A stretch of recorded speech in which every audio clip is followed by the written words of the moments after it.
The morning the change began, the air in Riverwood was already thin and cold, a November chill that mirrored the space in Clara Vance's heart.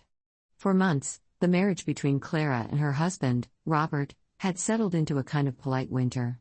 Their silence wasn't born of hostility, but of exhaustion, a mutual, unspoken agreement to live on separate emotional islands. Robert was kind, a good man, but the easy laughter and the habit of holding hands had vanished, replaced by careful routines and hollowed-out pleasantries. Clara missed the man who used to look at her like she was the first sunrise.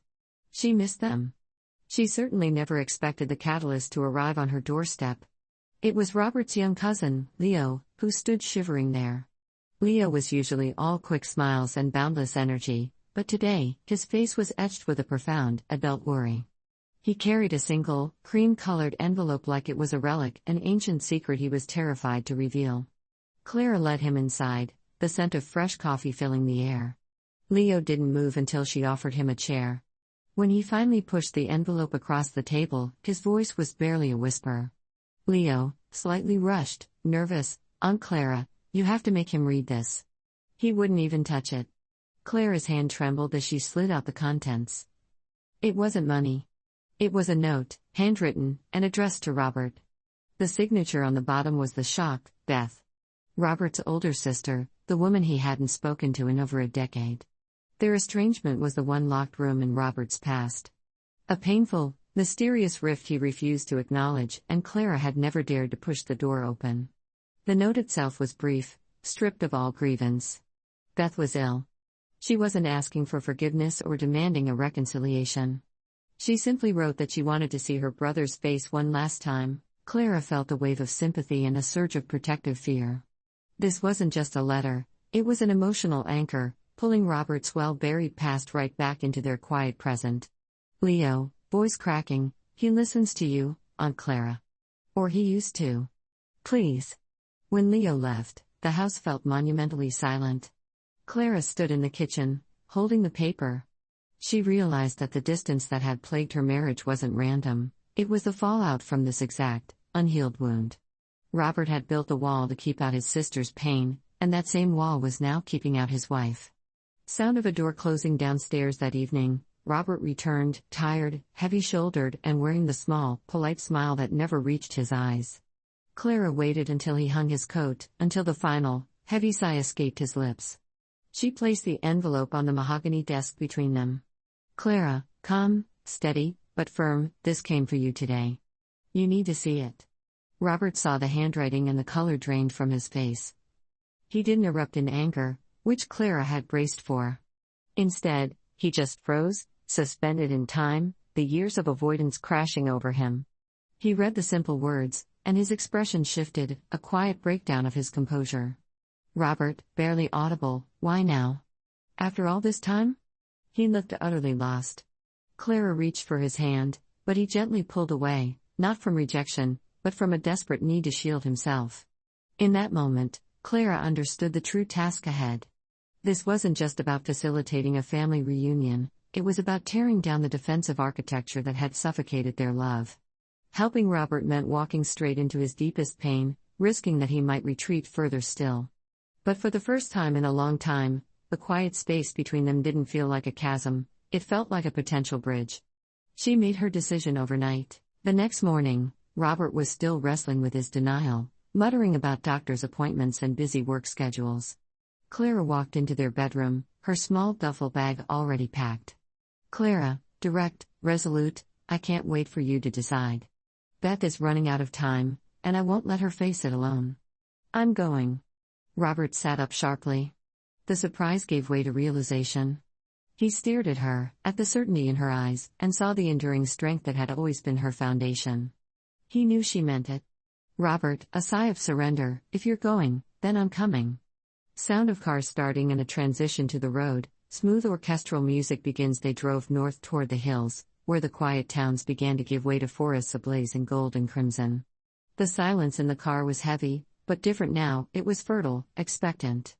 Clara stole glances at Robert. His jaw was tight, but his hands, gripping the wheel, had a new, nervous energy. Clara let the road do the talking for the first hour. Then, she gently nudged him. "Clara," softly, "Tell me about her, Robert. Tell me about Beth." And he did. Slowly, haltingly, he began to speak of the youthful arguments, the misunderstanding that escalated from a simple quarrel to a decade of estrangement, the terrible pride that had kept him away. Each word he spoke was a tiny crack in the wall he had built. Clara simply listened, offering no judgment, only quiet presence, showing him that she was a safe harbor for his shame and regret. As the miles dissolved, the layers of distance dissolved, too. He talked about his sister, and then, he talked about them. He confessed how terrified he was that he'd lost Clara, too, by hiding parts of himself. In a small, country diner with checkered floors, sitting across from her, Robert finally reached out. He took her hand, and this time, he held it. The warmth that surged through Clara was not just comforting, it was recognition. It was the feeling of her partner returning to her. By evening, they reached the small, coastal town. The house, painted a weathered gray, sat by the sea, the Juniper House. Clara waited in the car, watching Robert walk up the path. His steps were hesitant, almost a shuffle, until he reached the door. Sound of quiet footsteps on gravel, fading. Clara waited, allowing the siblings their private reckoning. Inside the window, she saw a blur of movement, an embrace, long delayed, suddenly necessary. She realized her role was complete. She had been the guide, but the healing had to be theirs. When Robert finally emerged, his eyes were wet, but his face was lighter, softened by a mixture of relief and immense grief. He walked straight to the car, got in, and without a word, reached for her hand. Sound of gentle rain starting on the windshield, the orchestral music swells slightly on the drive back, the night wrapped around them, but the car was filled with a familiar, precious intimacy. Robert didn't just hold her hand, he kept it, lifting it sometimes to press his cheek against her fingers. He spoke in low, tender tones about Beth, about the promise of a future, however short, together. Then, he turned to Clara, his eyes full of the admiration she hadn't seen in years. "Robert, sincere, gentle, you saved us, Clara. Not just me and Beth. You saved us. You didn't wait for me to be brave. You were brave for us." Clara leaned her head against his shoulder. The distance was gone. The quiet that settled between them now was the old, comfortable quiet, the kind that allowed two hearts to beat in harmony. She knew the journey of repair was just beginning, but the hardest step had been taken. She had opened a door to the past, and in doing so, had found the key to their future. The quiet cold of Riverwood was waiting, but now, they had something to fight it with, a fragile, resilient love, rekindled by a single letter and one act of courage. The cold arrived in Riverwood not with a bang, but with a lingering chill that worked its way into the very mortar of the town. November was always a somber month here, the forests shedding their glory in a long, sorrowful sigh, leaving behind skeletal branches and the scent of damp earth. For Clara Vance, this particular November felt like a mirror to her marriage. It was a season of profound, polite silence. The house itself, a solid, turn-of-the-century colonial with a generous porch, was too large for two people who had stopped needing the space between them. It was beautiful, meticulous, and increasingly hollow. Clara spent her days tending to the stillness, folding away clothes Robert had barely worn, wiping down kitchen counters that housed meals eaten in mutual preoccupation. She and Robert had been married for 12 years, a union built on shared ambition, sharp humor, and a bedrock of comfortable companionship. But somewhere in the last 2 years, the bedrock had been fissured. Their evenings were textbook examples of emotional distance. Robert, a financial consultant, would retreat to his study, ostensibly reviewing reports. Clara, an archivist, would immerse herself in historical journals, the weight of the book a physical shield against the emptiness. Their conversations had become an exchange of necessary data. "The septic tank needs pumping next Tuesday. Did you remember to renew the car insurance? I'll be home late. Conference call runs over." There was no tension, no shouting, no slammed doors. That would have required energy and hostility. What they had was far more insidious: exhaustion. A slow, mutual retreat into separate emotional bunkers. Clara often remembered the Robert who was capable of reckless, spontaneous joy. The man who once pulled over on a snowy highway to build a snowman with her in the headlights, the partner whose hand found hers automatically, whether they were in a crowded room or lying in the quiet dark. That man had been replaced by a courteous, slightly weary roommate. She missed them, the fluid, dynamic entity their love had created. This morning, a Monday, began like all the others. The rhythmic hiss of the espresso machine, the quiet clatter of Robert retrieving the paper from the porch. They sat at the kitchen island, two figures in a perfectly composed still life. Robert read the financial page, Clara scrolled through her local history feed. The weather report says freezing rain by the coast, Robert murmured, folding a crease into the paper. Better take the umbrella, Clara replied, not looking up. It was a functional exchange. It felt safe. And that safety, Clara realized with a fresh, familiar ache, was precisely what was killing their intimacy. They had traded passion for predictability, and now, they were paying the emotional rent. Robert finished his coffee, a precise, military operation. He stood, adjusted the cuff of his charcoal jacket, and offered her the usual small, Dave smile that never quite reached the shadows in his eyes. Have a good day, Clara. You too, Robert. The sound of the garage door rumbling open, the smooth purr of his sedan, and the subsequent silence felt like the true start of the day. Clara felt the familiar void settle in the pit of her stomach, a feeling she had learned to treat with busyness. She was just about to tackle the enormous pile of old parish records she was digitizing when the doorbell chimed, not the loud, demanding ring of a solicitor, but a hesitant, almost apologetic chime.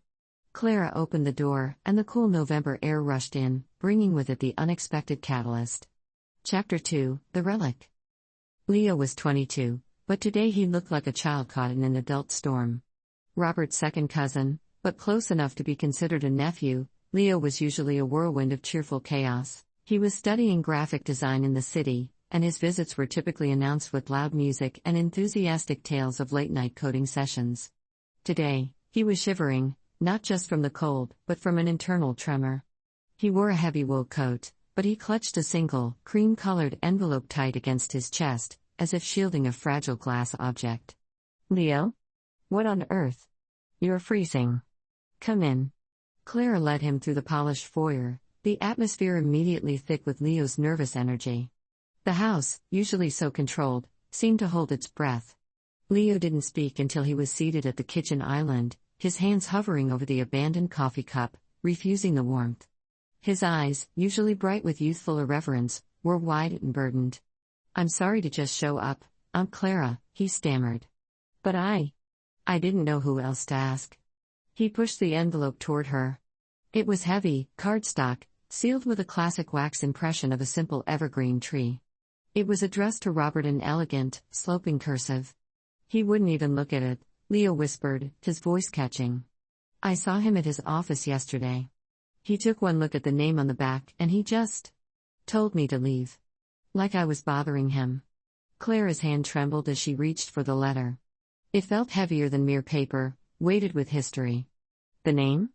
Clara asked, though a cold dread was already forming in her mind. Beth, Leo confirmed, swallowing hard. His sister, Beth. She mailed it to my dorm, said she couldn't find his current address, and knew I would know what to do. Clara slid the sharp tip of a butter knife under the seal. Beth. Robert's older sister. The one name that was a permanent, locked door in their marriage. Clara had only gleaned fragments of their story over the years, a sudden, permanent break 10 years ago, fueled by some unknown incident related to their late father's estate or business. Robert never mentioned her, and the absence of her name at family gatherings was the most glaring thing in the room. Clara pulled out the inner note. It wasn't long. It was written in a careful, slightly shaky hand. My dearest Robert. I know you won't want to read this, and you certainly don't owe me a reply. I am not asking for absolution, and I have no desire to relive the past, nor explain it. All I am asking for is a few minutes. Things are uncertain now. I don't want to leave this life without seeing my brother's face one last time. It is time to let the anger rest. Beth. Clara finished reading, and the kitchen seemed to spin on its axis. The note was stripped bare of all the pride and bitterness that must have defined their decade-long schism. It was raw, honest, and heartbreaking. She looked up at Leo, whose eyes were shining with unshed tears. She's not well, is she? Clara asked softly. Leo shook his head, looking away. It's serious. It's been progressing. She moved to a small place by the coast, near the ocean. She said she didn't want pity, but she asked if Leo could maybe tell Robert, just to be sure. Leo looked back at Clara, a profound plea in his gaze. Leo, voice cracking, he listens to you, Aunt Clara. Or he used to. You're the only person he trusts enough to walk through fire with. Please. Don't let him miss this. He'll regret it forever. Clara felt a profound sense of responsibility settle over her shoulders. Leo's belief was a fragile, desperate gift. But did she still have that access?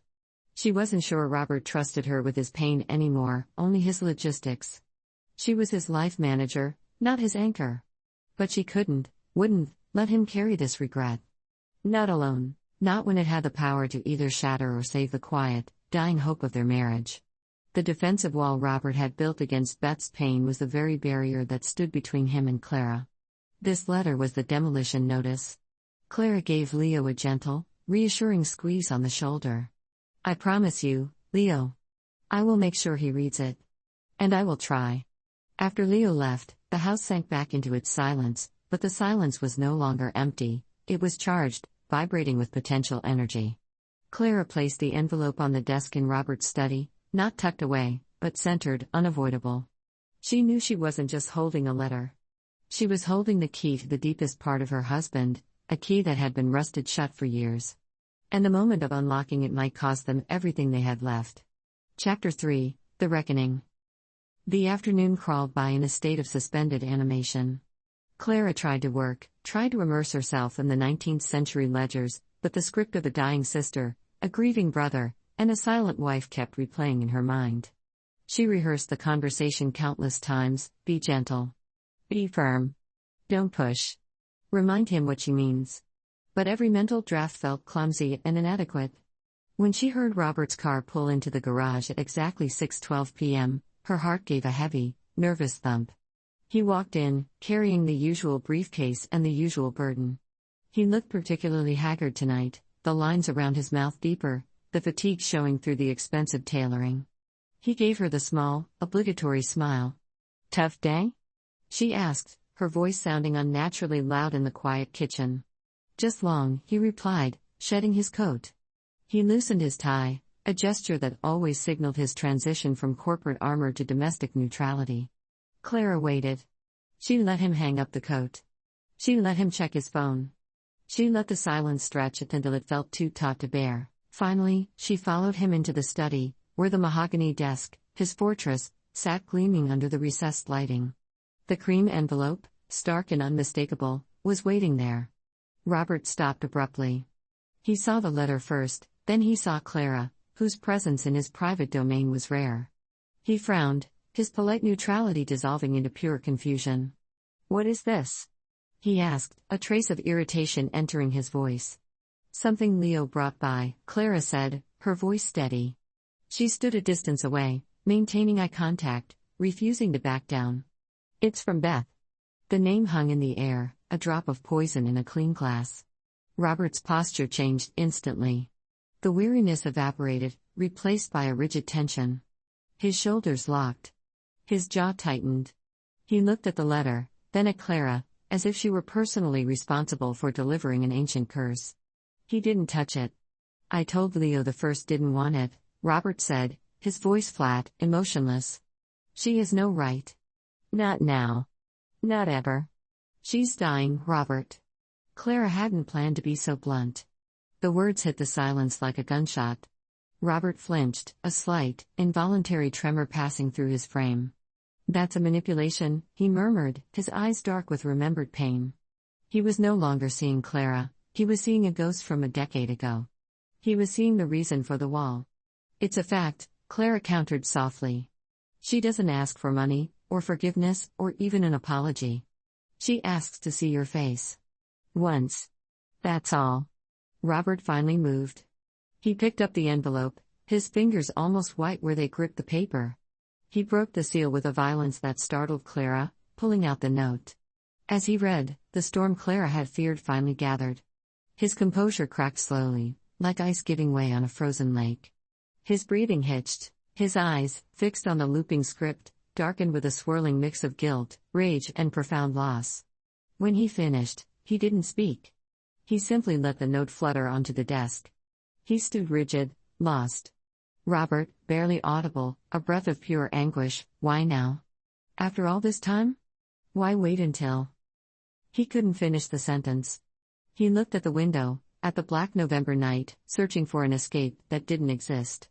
Clara, ignoring the desperate urge to comfort him, stepped closer. She placed her hand tentatively on his forearm, intending only to offer her presence. Robert pulled away. Not harshly, not in anger, but with a slow, deliberate movement that was designed to protect him from the pain she was inadvertently bringing. He turned his back to her, resting his hands heavily on the desk edge, his head bowed. And it was in that quiet moment of retreat that Clara finally understood the absolute, devastating truth she had been avoiding. The conflict with Beth wasn't just a part of Robert's past, it was the foundation of the distance in their marriage.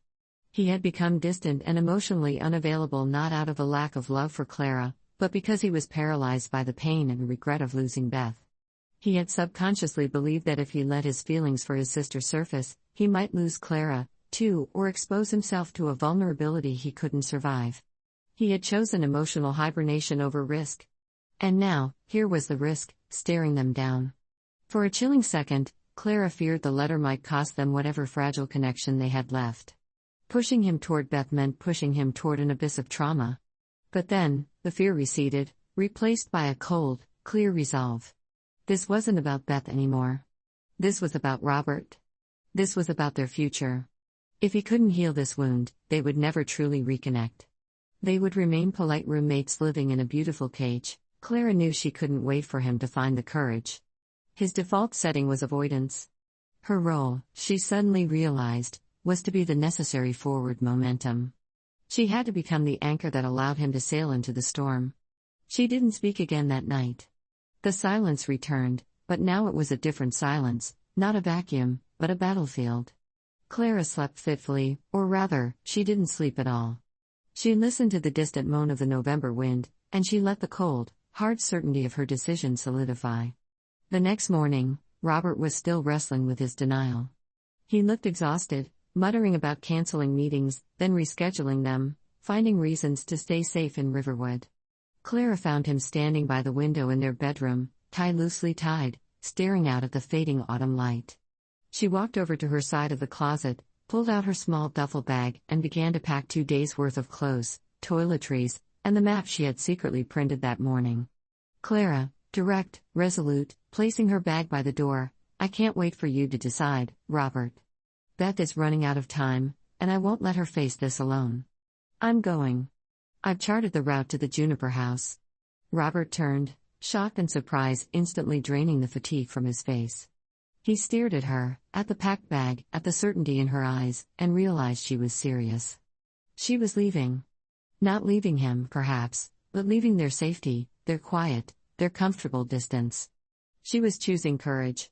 He watched her for a long moment, seeing the determined set of her jaw, the quiet, unwavering strength that had always been the foundation of her personality.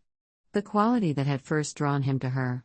He saw the genuine, selfless commitment that she was not just demanding he face his sister, but that she would face it with him. A long, slow sigh escaped his lips. The tension in his shoulders seemed to deflate, replaced by a kind of beaten surrender, yet laced with a fragile, budding hope. "Robert," a sigh of surrender, finally meeting her eyes, "if you're going, then I'm coming. Give me 10 minutes. Sound of keys jingling, a car door shutting, and a transition to the road. Smooth orchestral music begins. Clara picked up her bag, her heart surging with a mixture of terror and relief. She hadn't just broken through the wall, she had forced them both onto the road. The journey to the coast was about to begin, but the journey back to each other had already started. They were driving north, toward the hills, toward the reckoning. The air in Riverwood was thin and cold, but in the car, side by side, a faint, fragile warmth had finally begun to bloom. End of Part 1.